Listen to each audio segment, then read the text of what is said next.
Hola, pues muchos meses han pasado después de que hicimos esta lectura, así que pues aquí estamos de regreso.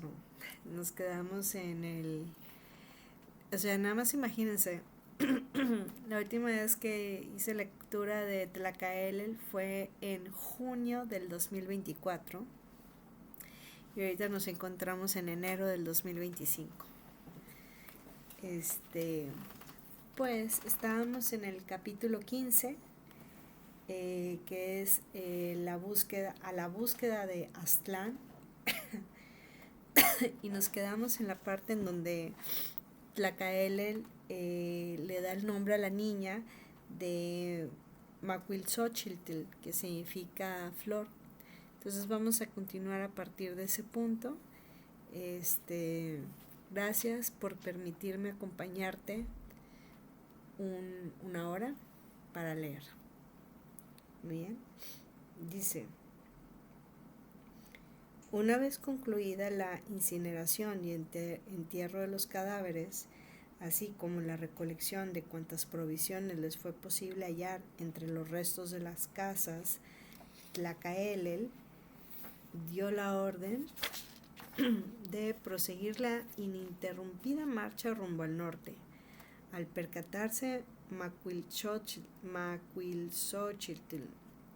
de que los extraños guerreros que la habían salvado de perecer devorada por las fieras que disponían a marcharse y que iban a llevarla consigo, se dio prisa en recoger un minúsculo ramo de flores silvestres y acto seguido comenzó a indicar con toda clase de señales su intención de dirigirse al otro lado de la colina junto a la cual se asentaba la aldea.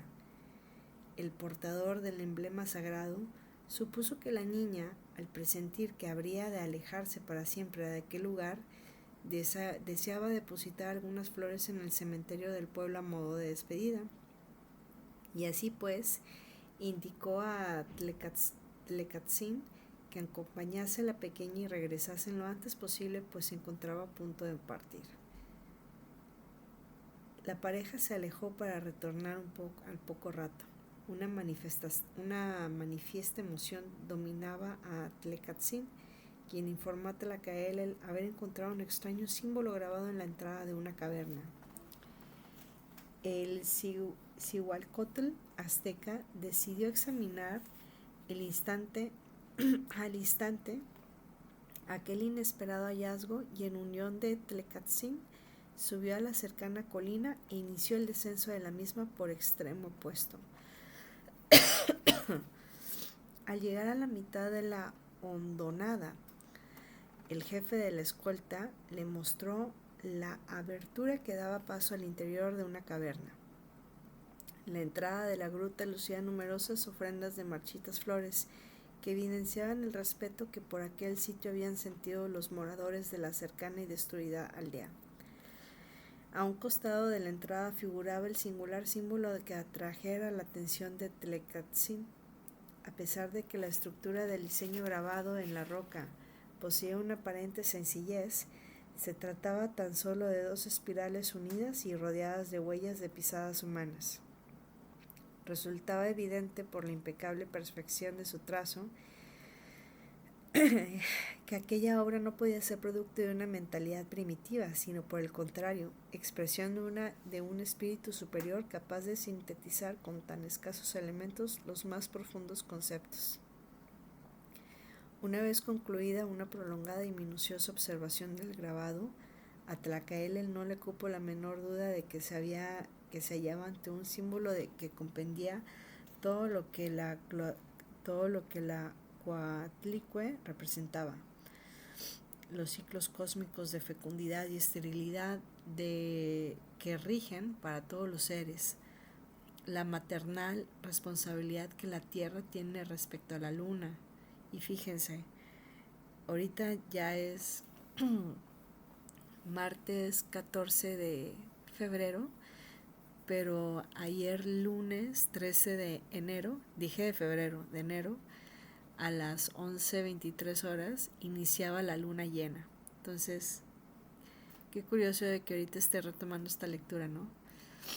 la maternal responsabilidad que la Tierra tiene respecto de la Luna, la muerte como origen del nacimiento y en general todo lo que constituye esa poderosa energía de índole femenina en la cual se encierra el secreto de la vida y de la muerte. Aparecía magistralmente sintetizado en aquel símbolo de desconocido origen.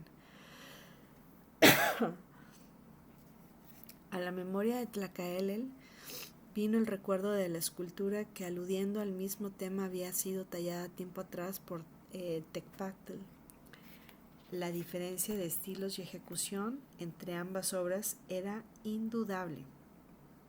Sin embargo, el mensaje expresado en aquella sobre la esencia íntima de lo que la Coatlicue simbolizaba era idéntico, como si ambos artistas hubieran alcanzado en muy distintas épocas y lugares el mismo grado de comprensión sobre la forma de actuar de las fuerzas que creaban y destruían el universo entero. Presintiendo que... Ay, Dios. Dice, presintiendo que aquella caverna encerraba aún muchos valiosos secretos, Tlacaelel retornó a la aldea únicamente para comunicar a los miembros de la expedición del importante hallazgo realizado, que constituía una prueba irrefutable de que en alguna remota época había florecido una elevada cultura en esos mismos territorios en los que ahora imperaba la barbarie.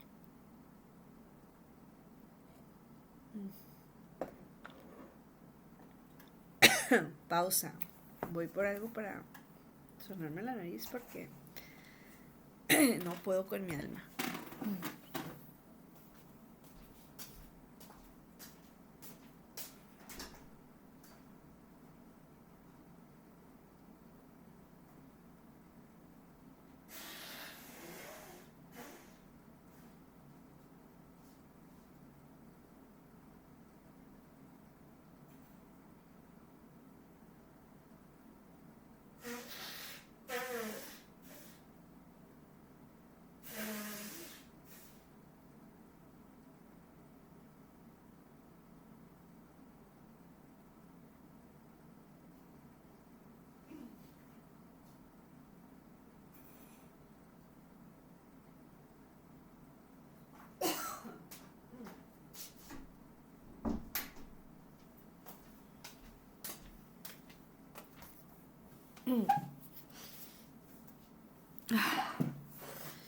Ay, qué rico.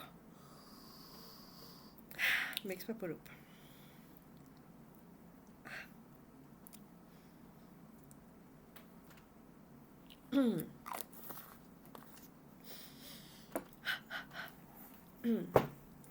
Ah, mira, también esto sirve.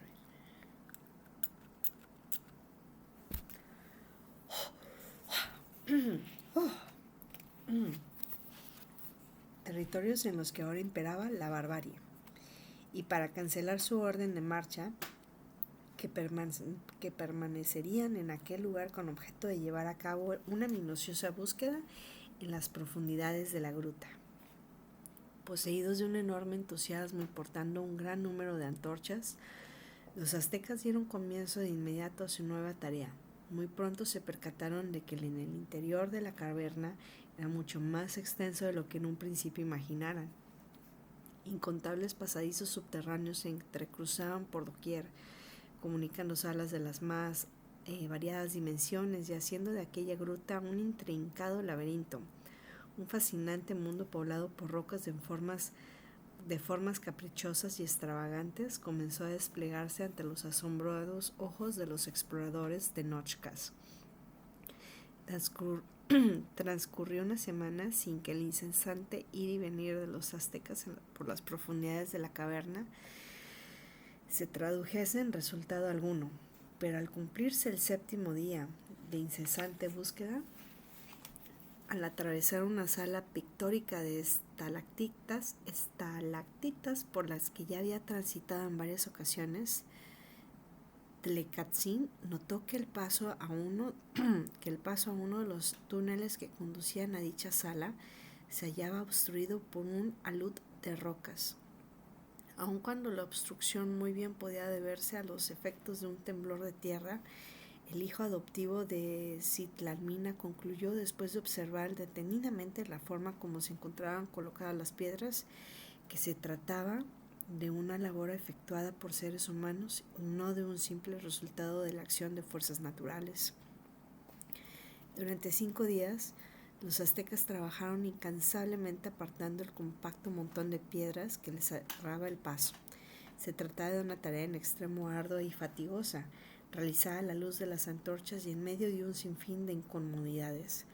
Una vez que lograron hacer un hueco lo suficientemente ancho como para dar cabida a un hombre, Tlecatsin se arrastró lentamente por el angosto pasadizo hasta desaparecer tragado por la impenetrable oscuridad.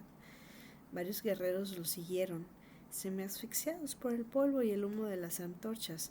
El eco de sus fuertes toses resonaba en los estrechos muros de roca y, amplificado, volvía a ellos una y otra vez, produciéndoles la angustiosa sensación de que eran muchos centenares de gargantas las que se ahogaban en aquel apretado pasaje. Durante algunos instantes, Tlecatsin no alcanzó a vislumbrar nada especial en la sala subterránea a la que había penetrado.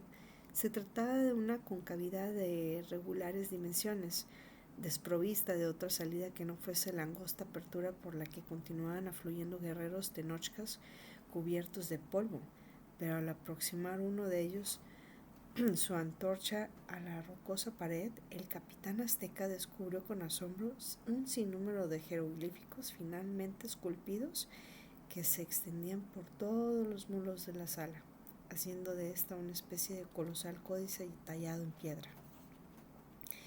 Informado de lo acontecido, Tlacaelel acudió de inmediato a examinar por sí mismo aquel nuevo enigma descubierto en el interior de la caverna. Una sola mirada le bastó para percatarse de que se hallaba ante un excepcional descubrimiento que de seguro recompensaría con creces todas las penalidades y sacrificios padecidos a lo largo de la expedición.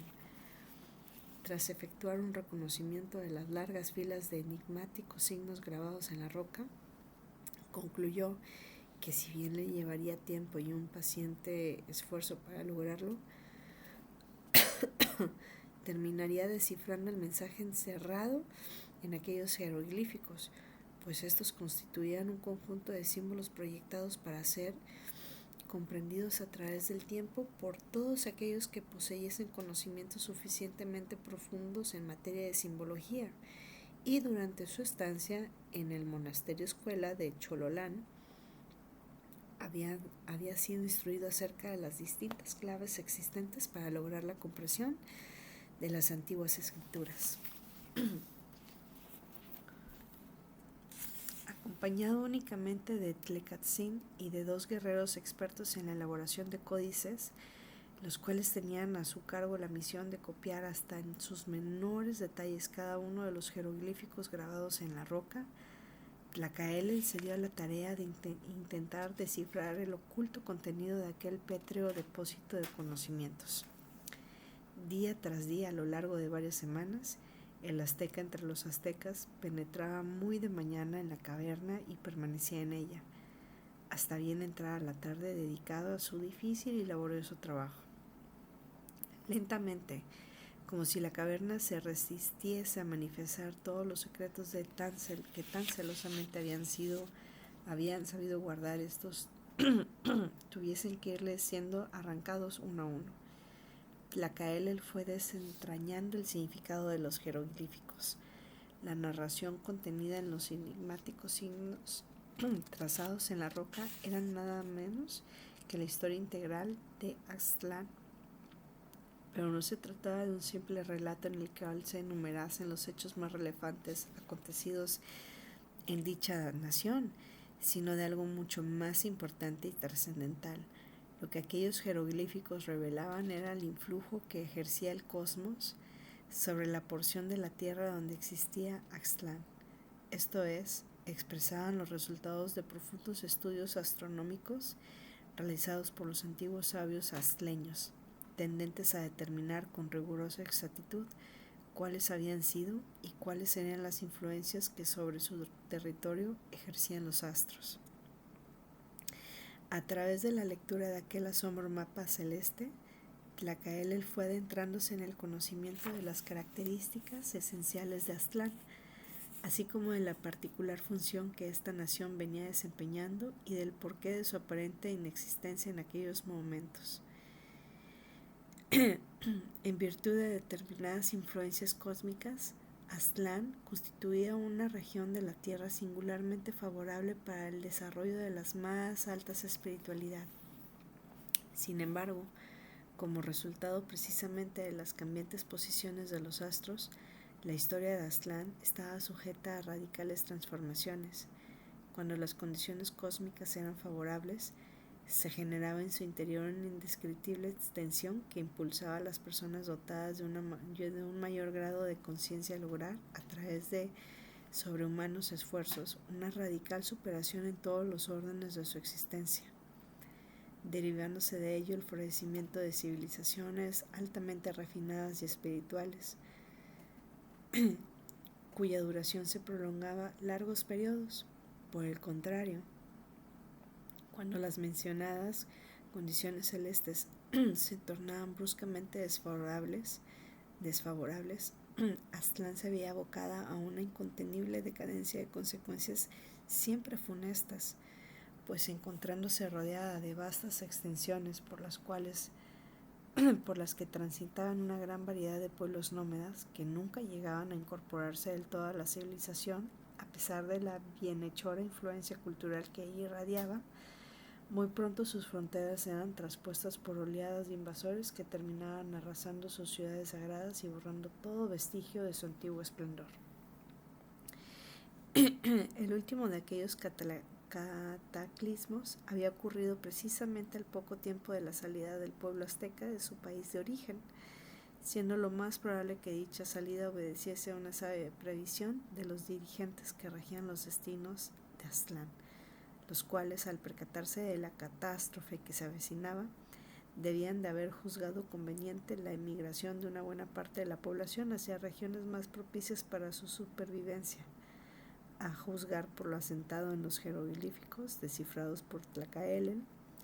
Faltaban aún varios siglos para que las condiciones cósmicas resultasen propicias a un nuevo renacimiento de Aztlán.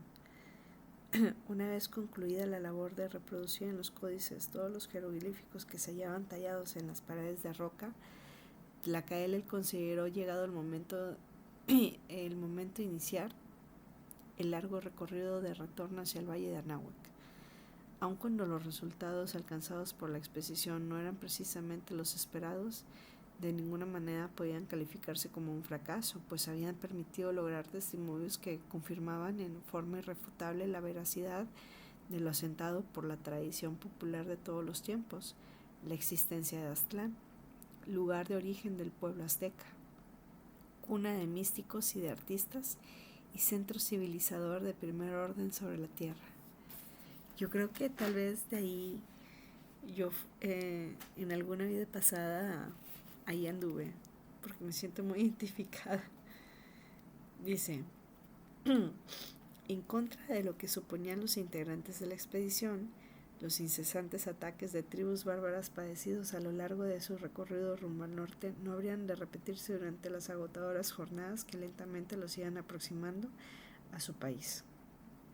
Al parecer, la noticia de sus anteriores encuentros, en los que invariablemente salieran victoriosas las armas tenochcas, había tenido una amplia difusión por aquellos contornos, dotándolos de un conveniente prestigio de seres invencibles y paralizando la voluntad de los belicosos nómadas. Extenuados por las interminables caminatas, los prolongados ayunos y los rigores de una naturaleza que les resultaba hostil en extremo, los aztecas llegaron de nuevo al río, en el que Tlacaelel había presentido la existencia de una frontera natural que en forma tajante establecía la división entre dos mundos. A pesar de que la distancia que los separaba de las fronteras imperiales era aún considerable, los expedicionarios tuvieron la acogedora sensación, al cruzar el río y arribar a la orilla opuesta, de encontrarse ya próximos a sus hogares. A los pocos días de haber traspuesto el río, Tlacaelel y sus acompañantes se toparon con un numeroso contingente de tropas aztecas enviados en su búsqueda por Moctezuma, su hermano. El largo periodo transcurrido desde la salida de su hermano, así como la total carencia de noticias sobre la suerte corrida por los viajeros, habían terminado por alarmar seriamente al emperador, resolviéndolo a organizar una segunda y poderosa expedición que había marchado hacia el norte con el expreso propósito de localizar a los integrantes de la primera y facilitarles su retorno a la náhuatl.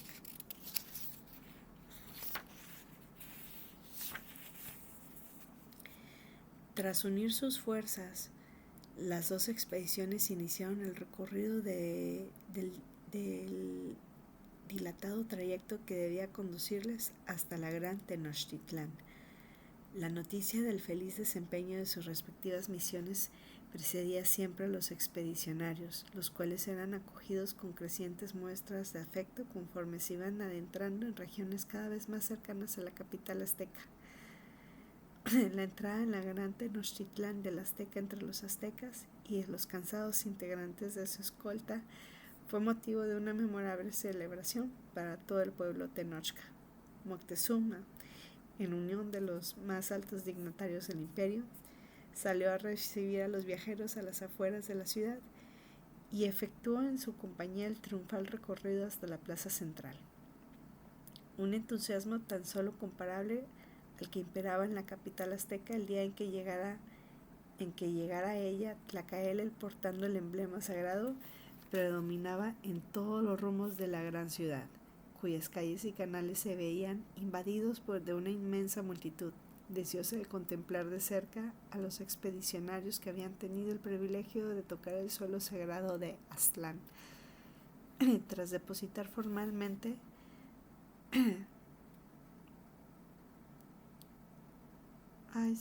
creo que se me fue algo.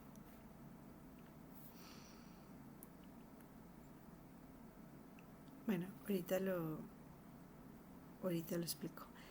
Tras depositar formalmente en el templo mayor los documentos en los que se habían reproducido todos los jeroglíficos, hallados en la caverna, así como a la pequeña Macuilxochitl, ahí hay un paréntesis que dice: debido quizás a las condiciones en que se había producido su rescate, así como su determinante participación en los valiosos descubrimientos llevados a cabo por la expedición, los aztecas consideraron a Macuilxochitl un testimonio personificado de la capacidad de sobrevivencia del espíritu que animaba a los habitantes de la tierra de sus mayores, una especie de espíritu, una especie de símbolo viviente de Aztlán.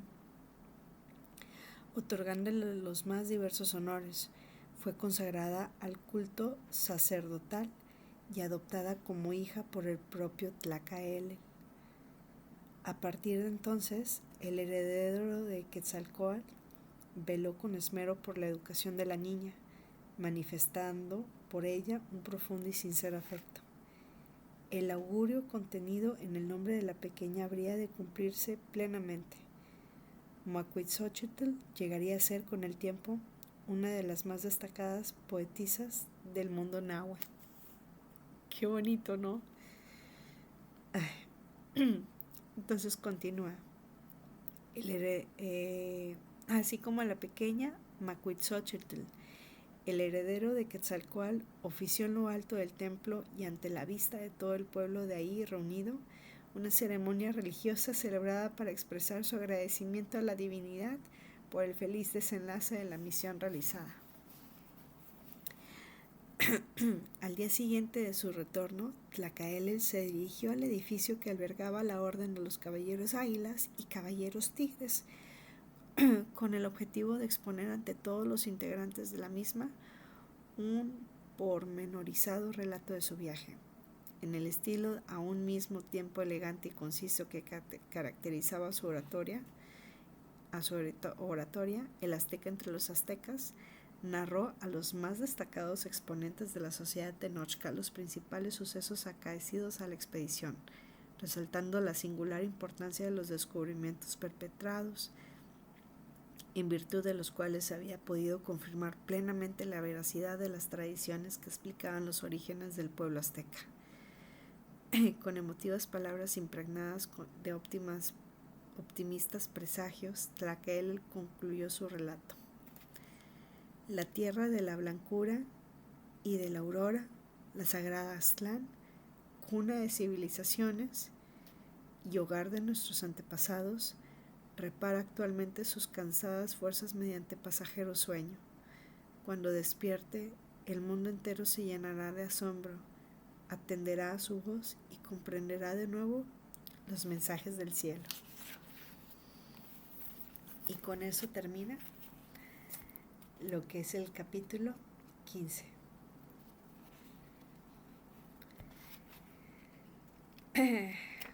Y continuamos con el capítulo 16. 3 estrellas apagan. Y hay una imagen de Nezahualcóyotl y Tlacael contemplando el firmamento.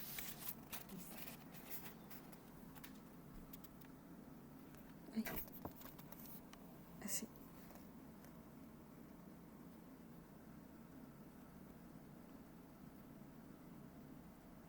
Qué bonito, ¿no?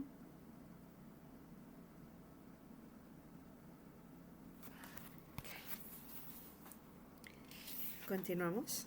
Muy bien. Nada más espérenme porque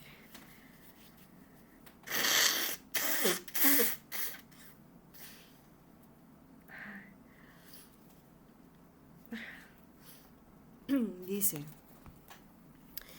en el año 2 Pedernal, tras ocupar el trono imperial durante 29 años, falleció Moctezuma Ilhuicamina.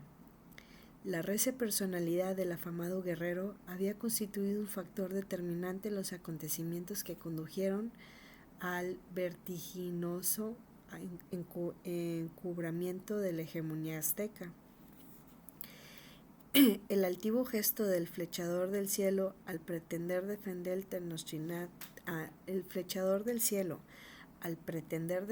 Tenochtitlán por sí solo, constituyó el origen de la rebelión juvenil con que diera comienzo a la lucha libertaria del pueblo tenochca. Jefe militar indiscutido de las fuerzas aliadas de aztecas y texcocanos, supo guiarlas a la victoria definitiva, destruyendo a las hasta entonces invencibles tropas de Maxtla. Forjador del ejército azteca, hizo de este el instrumento bélico más poderoso de que se tuviera memoria en el Anáhuac. Al restaurarse la dignidad imperial, desaparecida desde los lejanos tiempos de los toltecas, Moctezuma había sido designado por sus altos méritos para ocupar el trono de los antiguos emperadores. Durante su gobierno, el imperio azteca había alcanzado inimaginadas cumbres de gloria y grandeza. Para Tlacael, la muerte de Moctezuma representaba una pérdida irreparable. Desde pequeños ambos hermanos estaban acostumbrados a actuar siempre en estrecha colaboración, uniendo sus esfuerzos para el logro de sus propósitos. Durante su juventud, Tlacael se había ejercitado en el manejo de las armas bajo la acertada dirección de Moctezuma, aprendiendo de este importante conocimiento sobre el arte de la guerra. Por su parte, el futuro flechador del cielo gustaba de escuchar con atención los elevados conceptos expresados por su hermano, particularmente en todo aquello que se relacionase con el proyecto de lograr la liberación del entonces sojuzgado pueblo azteca. A lo largo de su prolongada actuación como emperador, la colaboración entre Moctezuma y Tlacael había alcanzado su máxima expresión. Tal parecía como si las dos poderosas personalidades se hubiesen fundido en una sola e indomable voluntad, bajo cuyo mando el imperio incrementaba día con día su poderío, hasta transformarse en una fuerza irresistible y avasalladora.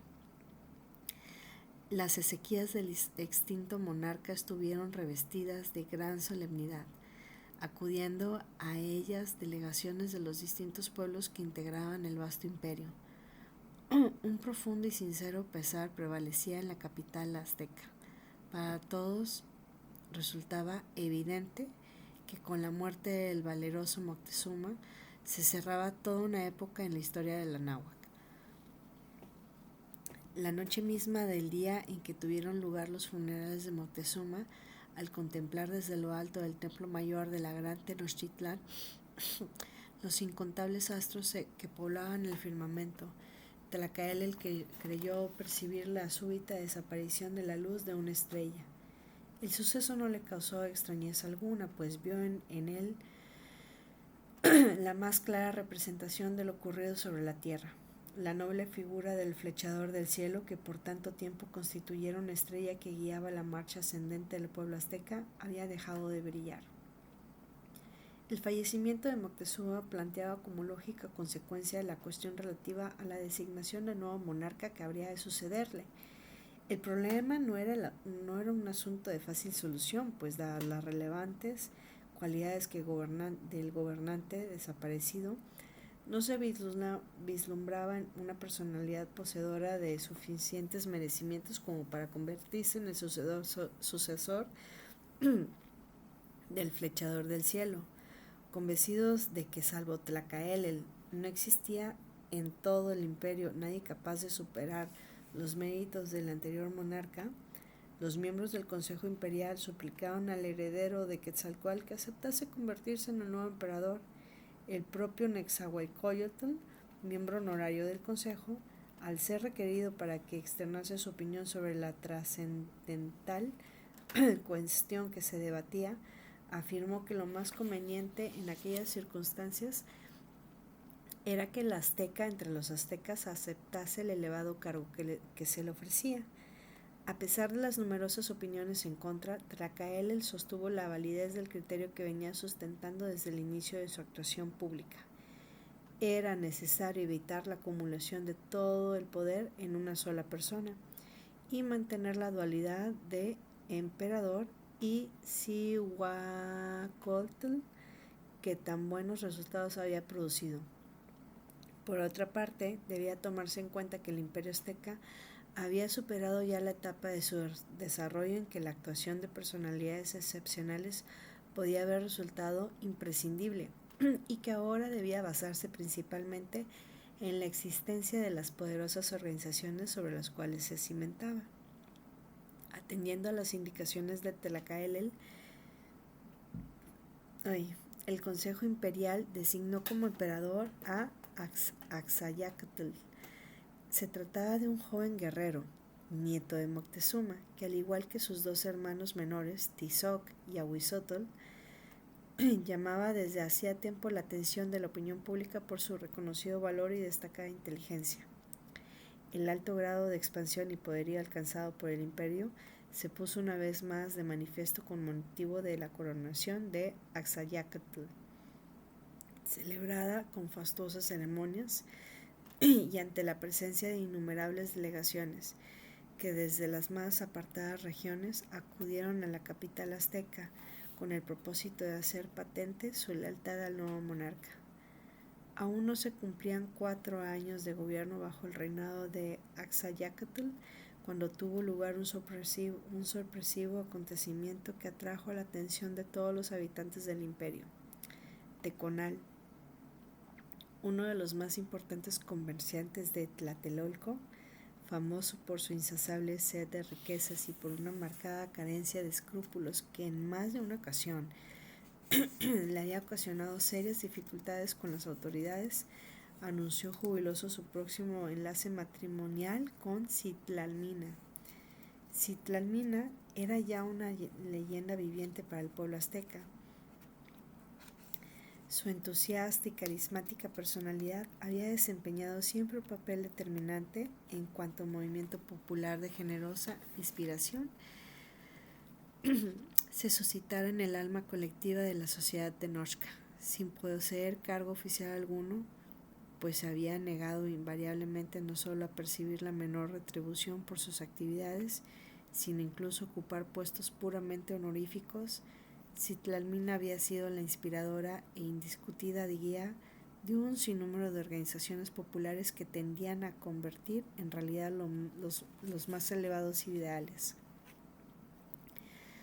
El anuncio de la boda de Citlalmina con un sujeto de tan pésima reputación como lo era Teconal produjo en un primer momento una generalizada incredulidad sobre la veracidad de tan increíble suceso, pero al ser confirmada la noticia por propia voz de la interesada, un confuso sentimiento mezcla del más profundo asombro y de la más amargada de las desilusiones se extendió de inmediato entre los aztecas. Tomando en cuenta la edad de ambos contrayentes, el comerciante tenía 70 años y Citlalmina 64. ¡Wow! La gente dio por descartada la existencia de un móvil pasional o sentimental como causa del anunciado enlace e intentó desentrañar los verdaderos motivos de tan desconcertante acontecimiento. En cuanto al ambicioso mercader, se concluyó que el propósito que lo motivaba a contraer matrimonio con Citlalmina era su deseo de ver a todos lo acertado del razonamiento que había determinado siempre su conducta, consistente en considerar que tanto las personas como las cosas, incluyendo las más respetadas y sagradas, podían ser compradas cuando se era propietario de una enorme fortuna. ¡Uy, qué fuerte! Por lo que respecta a Citlalmina, las causas que podían haberle llevado a adoptar tan extraña conducta resultaban mucho más difíciles de determinar. Sin embargo, al no lograr encontrar una justificación lógica, la mayoría de la gente terminó por aceptar como válida la que al parecer era la explicación más evidente. Cansada de representar el papel de heroína, Citlalmina deseaba pasar los últimos años de su existencia rodeada de las comodidades que podían proporcionarle las cuantiosas riquezas de su futuro esposo. El servicio de información con que contaba Tlacaelel para enterarse de lo que ocurría en el imperio gozaba de un bien ganado prestigio de eficiencia.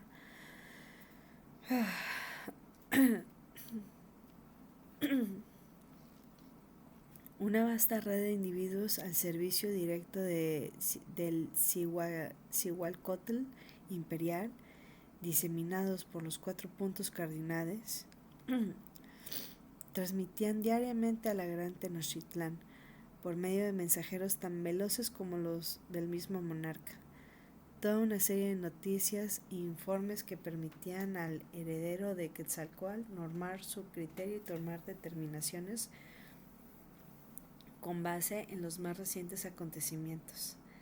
A pesar de lo anterior, los días transcurrían y Tlacaelel continuaba siendo la única persona en el imperio que ignoraba todo lo concerniente al proyecto matrimonial entre Teconal y Citlalmina, pues ninguno de los que lo rodeaban deseaba transmitirle semejante noticia. El primer indicio que tuvo Tlacaelel de que ignoraba algún extraño suceso provino de una, al parecer inexplicable, solicitud que le formulaba Tlecatzin, el hijo adoptivo de Citlalmina. Ostentaba ya el grado de caballero águila y era uno de los más destacados generales del ejército tenochca. Tras dirigir en forma brillante varias campañas, había sido designado director de la Escuela de Aspirantes de la Orden de Caballeros Águilas y Caballeros Tigres, cargo que venía desempeñando con singular acierto. Tlacaelel profesaba hacia Tlecatzin un profundo afecto y lo recibía con frecuencia para charlar de muy diversas cuestiones, razón por la cual no le llamó mayormente la atención la visita del guerrero, pero en cambio encontró incomprensible lo que éste le solicitaba. Deseaba abandonar de inmediato la capital azteca, para lo cual pedía que se le relevase de su cargo de director de la escuela y se le incorporase con el simple grado de comandante a cualesquiera de los ejércitos que en aquellos momentos desarrollaban alguna acción en las fronteras del imperio. Ante lo insólito de la petición, Tlacaelel pidió a Tlecatzin que le explicase los motivos que la originaban, pero esto se negó rotundamente a mencionarlos.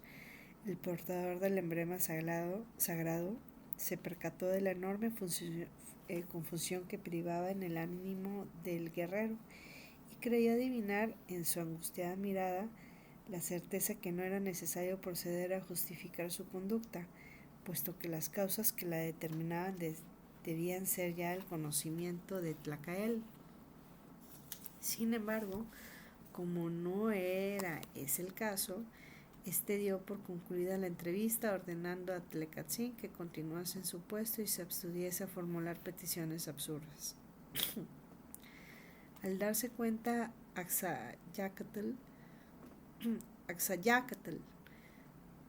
del vacío de información que se había creado en torno a Tlacaelel, comprendió que le correspondería a él la poco grata tarea de tener que informarle lo que ocurría. Así pues, el emperador acudió al templo mayor a visitarlo y a solas lo puso al tanto del acontecimiento que acaparaba en esos momentos la atención pública. La revelación que escuchara de labios de Axayácatl produjo en Tlacaelel un abrumador desconcierto. Por primera vez en su existencia se veía frente a un hecho que rebasaba su capacidad de análisis y ante el cual se sentía incapaz de encontrar una respuesta adecuada.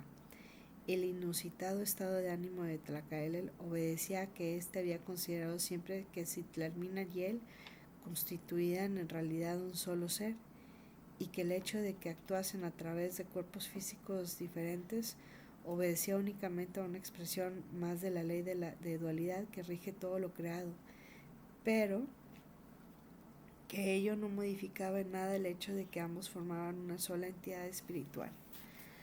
A pesar de que habían transcurrido ya más de 40 años desde su último y fugaz encuentro con Citlalmina, ocurrido el día en que arribara de Tenochtitlán portando el emblema sagrado y escuchara en la voz de su bella ex prometida la designación con que habría de quedar claramente definido ante todo el pueblo del verdadero carácter de su personalidad azteca entre los aztecas, Tlacaelel no había dejado de sentir jamás dentro de sí la renovadora y vigorosa presencia de la mujer que encarnaba la otra mitad de su propio ser.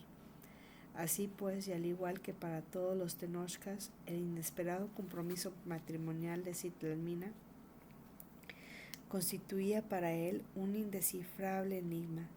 La explicación finalmente aceptada por la opinión pública, o sea, considerar que Citlalmina no buscaba otra cosa sino pasar los últimos años de su vida disfrutando de las comodidades que otorgaba la riqueza, resultaba a su juicio absurda e imposible.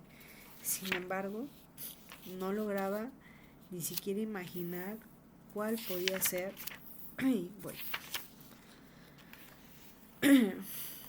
cuál podría ser la verdadera causa del sorpresivo cambio de conducta de la máxima heroína del pueblo azteca.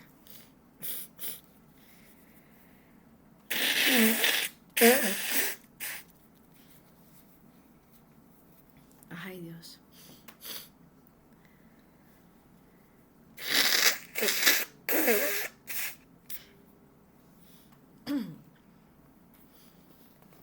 Independientemente de las implicaciones estrictamente personales que aquel asunto tenía para Tlacaelel, entrañaba también algunas importantes cuestiones a las que éste debía prestar particular atención en su calidad de Cihuacótl imperial. Así, por ejemplo, era necesario valorar los alcances de la frustración que tan sorpresivo suceso habría de ocasionar en el pueblo. Tras reflexionar detenidamente sobre ello, Tlacaelel llegó a la conclusión de que si bien la actuación de Citlalmina había resultado determinante tanto para alcanzar el triunfo en la lucha de liberación como para llevar a cabo la tarea de cimentación y construcción del imperio, una vez lograda la edificación del mismo y asentado éste en la sólida estructura que le daban las organizaciones creadas para dirigirlo, dicha actuación había dejado ya de ser imprescindible, razón por la cual la frustración que se derivaría de la destrucción de la venerada imagen que el pueblo se había forjado de Citlalmina no acarrearía ninguna consecuencia de carácter irreparable. Existía también en relación con el mismo asunto una segunda cuestión que comprendía aspectos mucho más complejos: la unificación económica de muy diferentes regiones productivas que trajera consigo la incesante expansión del imperio.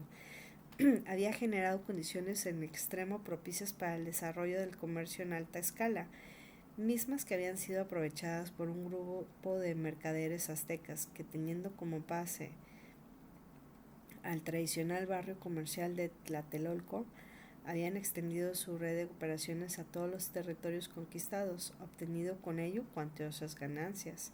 Ahora bien, el sistema educativo, así como la orden de los caballeros águilas y caballeros tigres, tendían a obtener una estructura social en la que la posición de cada persona se encontraba determinada por su grado de desarrollo espiritual. Dentro de este sistema se había negado hasta entonces cualquier posibilidad de progreso social o político a los mercaderes, por considerar que las actividades mercantiles eran muy poco propicias para la realización de ideales elevados. En esta forma, todos aquellos que se dedicaban al comercio sabían que, a pesar de que llegasen a poseer una considerable fortuna, jamás podían ocupar un puesto público ni gozar del respeto y la admiración de sus compatriotas.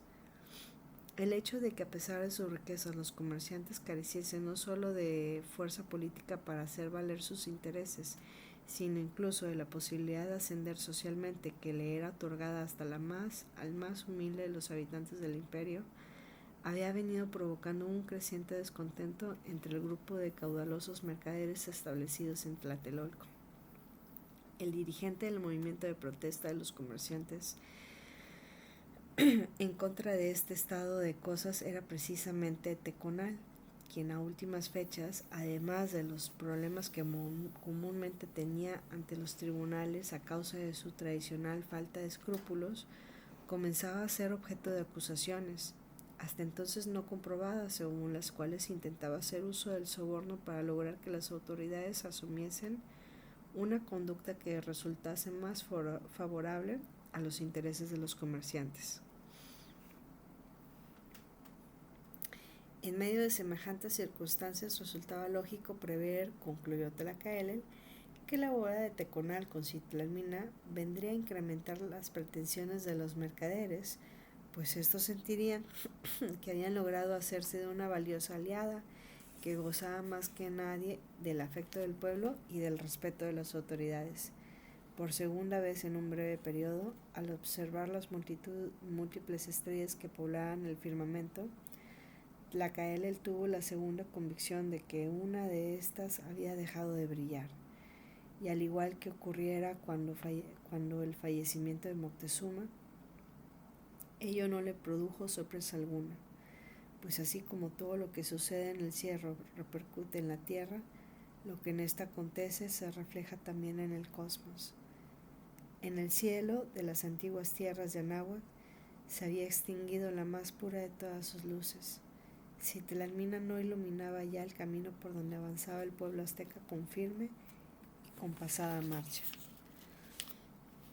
Como resultado de la anunciada boda entre Teconal y Citlalmina, la gran Tenochtitlán se había convertido para Tlacaelel en un lugar en extremo incómodo para el normal desempeño de sus actividades.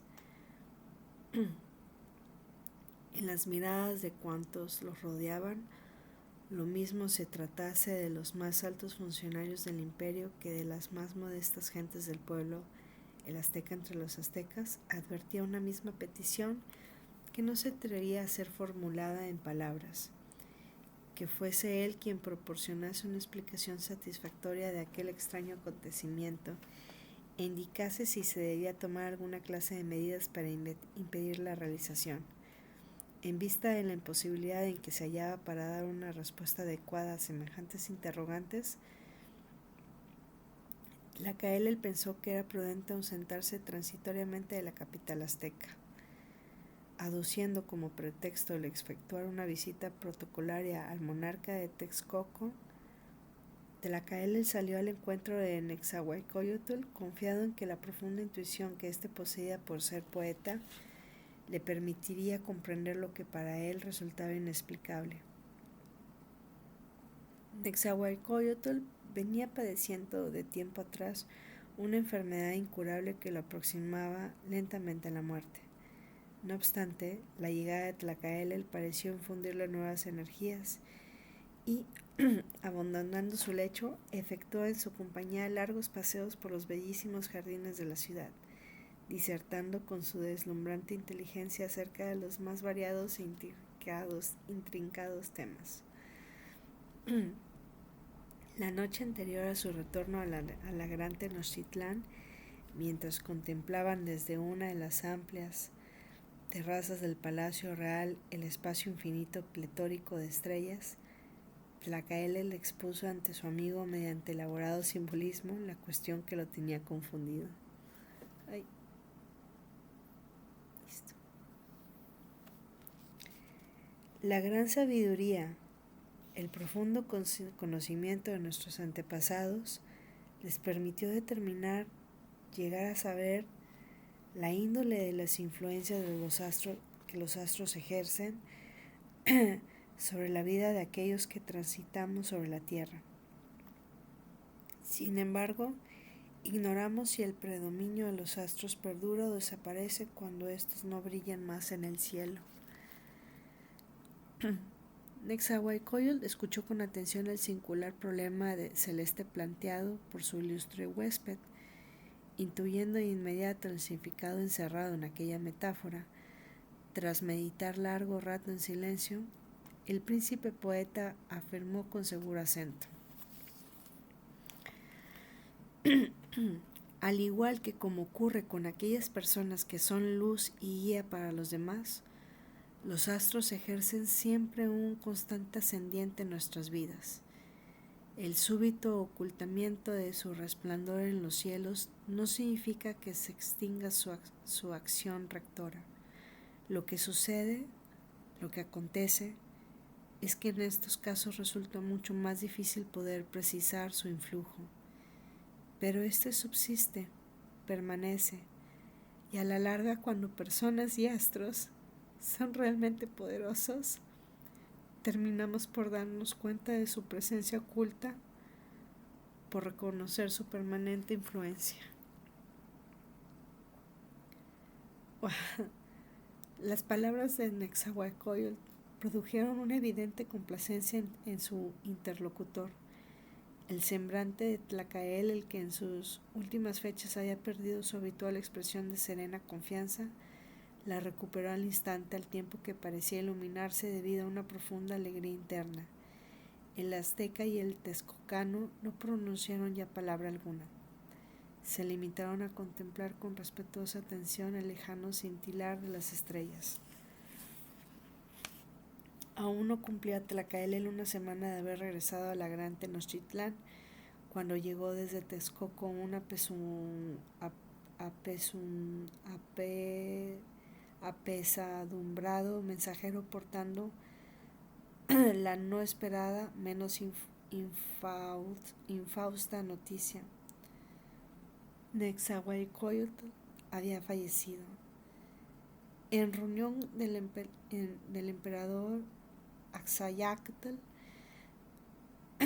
y de los más altos dirigentes del imperio, así como de un gran número de componentes de los más diversos sectores de la población azteca, Tlacaelel se encaminó de inmediato a la capital aliada para participar en las exequias de su mejor amigo. Un sentimiento de pesar a tal grado intangible parecía haberse extendido a la naturaleza misma, pues todo en el ambiente era gris y sombrío. Imperaba en el reino de Texcoco.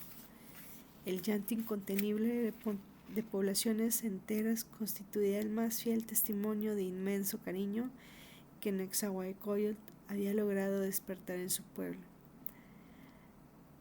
La multifacética personalidad del rey de Texcoco encarnaba el más claro ejemplo de la capacidad de superación prácticamente ilimitada que posee el ser humano. A lo largo de su azarosa existencia, Nezahualcóyotl había desempeñado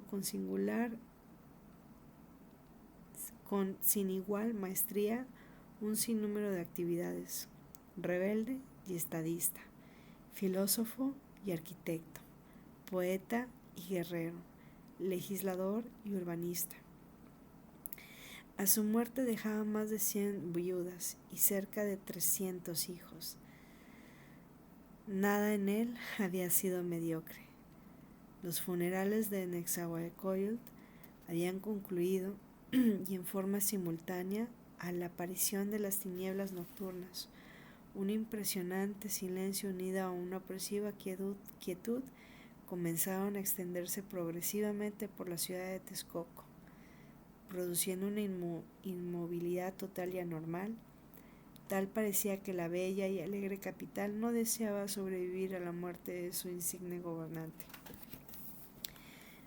Cansados por la agotadora tensión que prevalecía en el ambiente y deseosos de emprender el camino de regreso a la gran Tenochtitlán con las primeras luces del alba, los altos funcionarios tenochcas presentes en las exequias de Nezahualcóyotl se habían recluido desde el anochecer en los aposentos del Palacio de Gobierno donde se alojaban.